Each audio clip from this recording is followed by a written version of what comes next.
ಗುಣಮಟ್ಟದ ಶಿಕ್ಷಣ ಕೊಟ್ಟಾಗ ಮಾತ್ರ SC STಗಳಿಗೆ ಅಥವಾ ಶೋಷಿತರಿಗೆ ಭಾಳ ಅನುಕೂಲ ಆಗ್ತದೆ ಅನ್ನೋ ಮಾತನ್ನು ಹೇಳುತ್ತಾ, ಮತ್ತು ಭಾಳಷ್ಟು ಸುಮಾರು ವರ್ಷಗಳ ಹಿಂದೆ SC ST OBCಗಳ ವಸತಿ ಗೃಹಗಳನ್ನು ಕೊಡುವಂಥ ಪ್ರಯತ್ನ ಆಗಿದೆ. ಭಾಳ ಶಾರ್ಟೇಜ್ ಇದೆ ತಾಲೂಕು ಮಟ್ಟದಲ್ಲಿ, ಜಿಲ್ಲಾ ಮಟ್ಟದಲ್ಲಿ. ಅದಕ್ಕೆಲ್ಲ ಹೆಚ್ಚಿನ ಸಂಖ್ಯೆಯಲ್ಲಿ ಅದು ಟ್ರೈಬಲ್ ಡಿಪಾರ್ಟ್ ಇರ್ಬೋದು, ಸಮಾಜ ಕಲ್ಯಾಣ ಇಲಾಖೆಯಿಂದ ಮುಂದಿನ ಬಜೆಟ್ನಲ್ಲಿ ಹೆಚ್ಚು ಆ ರೀತಿ ಕೊಡೋದ್ರಿಂದ ನಮಗೆ ಇನ್ನೂ ಉತ್ತಮ ವಿದ್ಯಾಭ್ಯಾಸ ಮಾಡಲಿಕ್ಕೆ ಭಾಳಷ್ಟು ಅನುಕೂಲ ಆಗ್ತದೆ ಮಾತನ್ನು ಹೇಳುತ್ತಾ, ವಿಶೇಷವಾಗಿ ಕಳೆದ ಬೆಂಗಳೂರಿನಲ್ಲಿ ಒಂದು ಹೊಸ ಸ್ಕೀಮ್ ತರ್ತಾ ಅಂತ ಹೇಳಿದ್ವಿ ನಾವು. ಇಲ್ಲಿವರೆಗೆ ನಾವು ಭೂಮಿಯನ್ನು ಕೊಡ್ತಾ ಇದ್ದೀವಿ, ಆದರೆ ನಮ್ಮ ಜನಗಳಿಗೆ ಮನೆ ಕಟ್ಟಲಿಕ್ಕೆ ಸೈಟ್ಗಳಿಲ್ಲ. ಅದಕ್ಕಾಗಿ ಮೊನ್ನೆ ಮಾದೇವಪ್ಪನವರು ನಮಗೆ ವಿಶೇಷ ಅನುದಾನ ಕೊಟ್ಟಿದ್ದಾರೆ. STಗಳಿಗೆ ಭೂಮಿಯನ್ನು ಖರೀದಿ ಮಾಡಿ ಅವರಿಗೆ ಸೈಟ್ ಕೊಡುವಂಥ ಒಂದು ಹಣವನ್ನು ಕೊಟ್ಟಿದ್ದಾರೆ ನಮ್ಮ ಇಲಾಖೆಗೆ. ಆದರೆ ಮಾನ್ಯ ಮುಖ್ಯಮಂತ್ರಿಗಳು ಅದಕ್ಕೆ ಅನುಮೋದನೆ ಕೊಡಬೇಕಾಗಿದೆ. ಕೊಟ್ಟರೆ ಅದನ್ನು ಪೈಲಟ್ ಪ್ರಾಜೆಕ್ಟ್ ಆಗಿ ಕೆಲವು ಊರುಗಳಲ್ಲಿ ತೆಗೆದುಕೊಂಡು 30-40 ಸೈಟನ್ನು ಕೊಡೋ ಮೂಲಕ, ಯಾಕೆ ಜಾಗದ ಸಮಸ್ಯೆ ಇದೆ. ST STಗಳಿಗೆ ಭಾಳಷ್ಟು ಕಡೆ ಜಾಗ ಕಂಡುಕೊಳ್ಳೋದು ಭಾಳ ಕಷ್ಟದ ಕೆಲಸ. ಒಂದು ವೇಳೆ ನಾವು ತೆಗೆದುಕೊಳ್ತಿದ್ರೆ ಕೊಡ್ಲಿಕ್ಕೆ ಕೂಡ ಈಗ ಭಾಳ ಜನ ಮುಂದೆ ಬರೋಲ್ಲ. ಅದಕ್ಕಾಗಿ ನಮ್ಮದೇ colony, Valmiki colony, Ambedkar colony ಅಂತ ಮಾಡುವಂಥ ಒಂದು ಕನಸಿದೆ. ಅದಕ್ಕೆ ಮುಖ್ಯಮಂತ್ರಿಗಳು ಬೇಗ ಮಂಜೂರಾತಿ ಕೊಟ್ಟರೆ ಆದಷ್ಟು ಬೇಗ ನಿಮಗೆ ಸೈಟ್ ಕೊಡುವಂಥ ಭಾಗ್ಯ, ಅದು ಒಂದು 6ನೇ ಭಾಗ್ಯ ಆಗ್ತದೆ ಅಂತ ಹೇಳಿಕ್ಕೆ ನನಗೆ ಭಾಳ ಸಂತೋಷ ಆಗ್ತಾ ಇದೆ. ಸುಮಾರು 40 ಕೋಟಿ ರೂಪಾಯಿನ ಮಾದೇವಪ್ಪನವ್ರು ನಮ್ಮ ಇಲಾಖೆಗೆ STಗೆ 20 ಕೋಟಿ, SCಗೆ 20 ಕೋಟಿ ಕೊಟ್ಟಿದ್ದಾರೆ. ಅದಕ್ಕೆ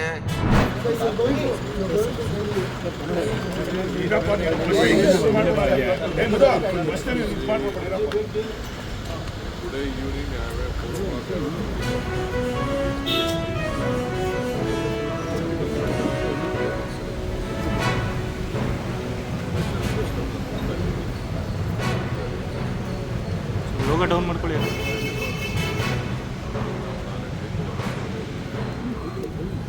ಲೋಗೋ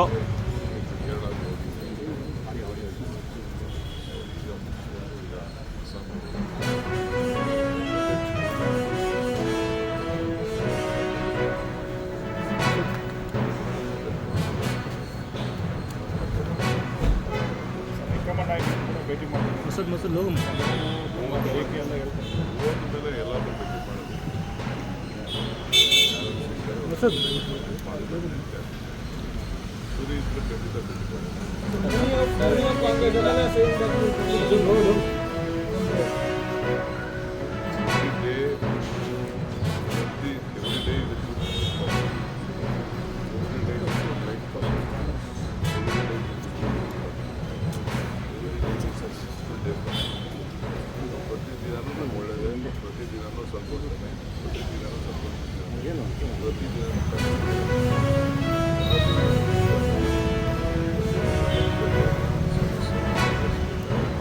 ಸರ್ ಲೋಗೋ ಎಲ್ಲಿದೆ ನೋಡಿ.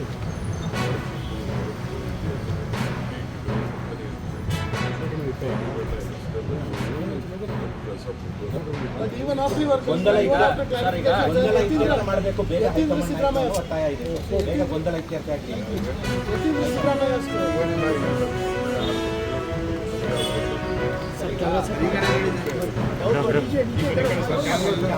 Camera sir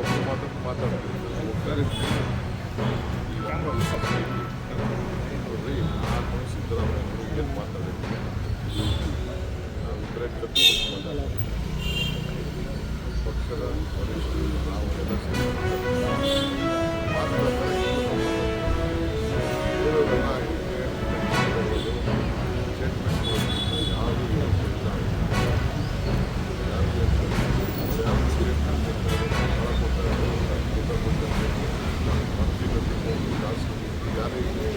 party damaging statement ಕೂಡ ಬಂತು. ಪಾರ್ಟಿ ಒಳಗೆ ಮಾಡೋದು ಎಲ್ಲ ಬಾಯಿ ಮುಚ್ಕೊಂಡು